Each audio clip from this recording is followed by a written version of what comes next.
Hi, I'm Greg Moss with 9 News and a longtime volunteer with Junior Achievement. I've just received some late-breaking news here in the studio, and it appears that you've been signed up to teach JA at a local school, but there's one small problem. You missed the in-person training.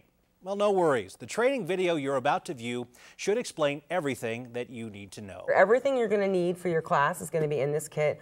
All of our kits are pretty much set up with the same way, with different topics obviously in there, but all the materials you'll need for any JA class you teach will all come in kits that look like this. Okay.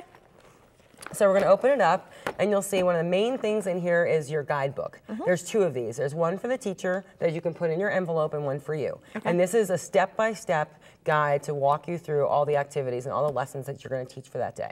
We have 2 other programs for middle school. Global Marketplace, which is actually talks about international trade, international business. Wow. Yeah, there's a pretty fun lesson in there. They get to see all the different currency from the different countries and what the exchange rate is and how the money changes and what the dollar's worth, and it's usually relatively shocking to them. How do you deal with a class that's disruptive or rowdy? Do you have any tricks of the trade for dealing with that? Yeah, there's a lot of them. You can sometimes just standing up there and being quiet. Because they're doing this to get your attention, to get you riled up. And if you're just quiet, Sure.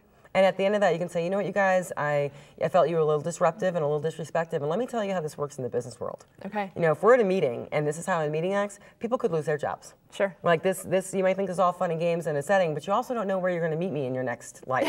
Let's say you turn around, you're here, you're disruptive, you're disrespectful, and you come into me in 2 years for an interview. Sure. So you just never, you know, you can get into a good conversation about it. You never know who you're going to meet. Tell them examples of stories, things that have happened to you that I'm sure we've all stumbled a little bit in our career path. So. The very first classroom I stepped into was a group of high school sophomores and juniors.